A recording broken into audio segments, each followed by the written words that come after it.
কোনো মেয়ে বা মহিলা কোনো বাহিনীতে বিশেষ পোশাক পরিধান করে ওই অর্জিত টাকা হালাল হবে কিনা, এটা একটা জটিল এবং কঠিন প্রশ্ন। নারীদেরকেও ইনকাম করার ক্ষেত্রে, ব্যবসা বাণিজ্যে লগ্নি করার ক্ষেত্রে ইসলাম মানা করে নাই। তাহলে চাকরি করা বৈধ হবে, ওই বাহিনীর পোশাক পরিধান করাও বৈধ হবে। তবে যে বিষয়টা সংযুক্ত রাখতে হবে সেটা হচ্ছে পর্দা।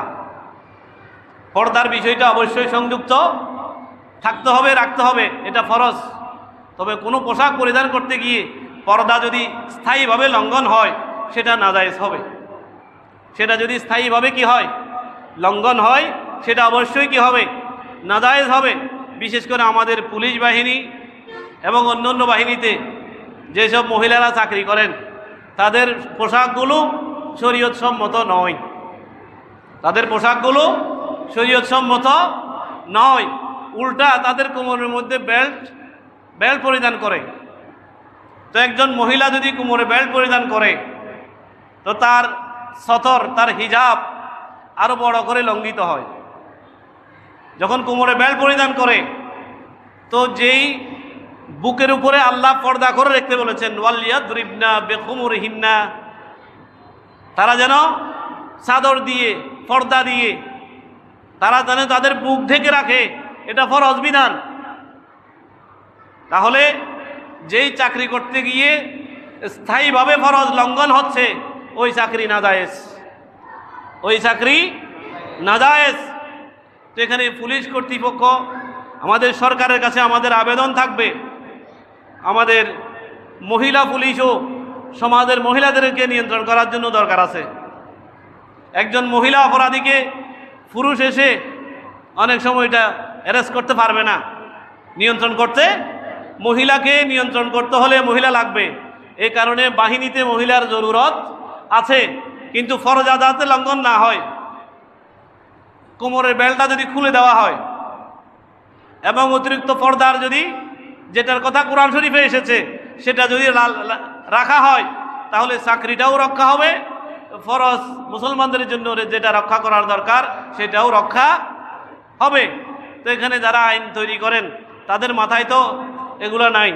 আল্লাহ দান করুক, বড় করে বলেন আমিন। এবং যেসব মহিলাদের এই চাকরি বাকরিগুলো করার দরকার নাই, এমনি ফ্যাশন শো করতেছেন, এটা দরকার নাই। মূলত স্বামী যদি স্বাবলম্বী হয়, ওই মহিলার যদি আগে থেকেই সম্পদ থাকে তাহলে চাকরি বাকরি না করাই ভালো। না করাই, তবে নাজায়েজ বলতেছি না, না করাই। অনেক মহিলা আছে যে ওই উনার জাল চাকরি করে যে উনাকে চাকরি করতে হবে, ওই মহিলার বোন চাকরি করে, উনি এই জন্য চাকরি করতে যান। উনার ফ্যামিলির আরও 3 জন মাস্টারি করে, এই জন্য উনিও মাস্টারি করতে যাবেন। এই নেশাতে যেন চাকরি করতে না হয়। হ্যাঁ, একান্ত যদি প্রয়োজন হয় তো ইসলাম নাজায়েজ করে নাই। পর্দা পুশিদা করে, ফরজ বিধান রক্ষা করে সেটা যদি করা হয় তাহলে কোনো নাজায়েজ হবে না। মহিলাদের চাকরি, এটা নবী করিম সাল্লাল্লাহু আলাইহি ওয়াসাল্লামের জমানায়ও মহিলারা চাকরি বাকরি করত। বিশেষ করে আল্লাহর নবীর প্রথম স্ত্রী হযরত মা খাদিজাতুল কুবরা রাদিয়াল্লাহু তাআলা আনহা, তিনি ছিলেন শিল্পপতি। তিনি কি ছিলেন? বিশাল সম্পদের অধিকারী ছিলেন।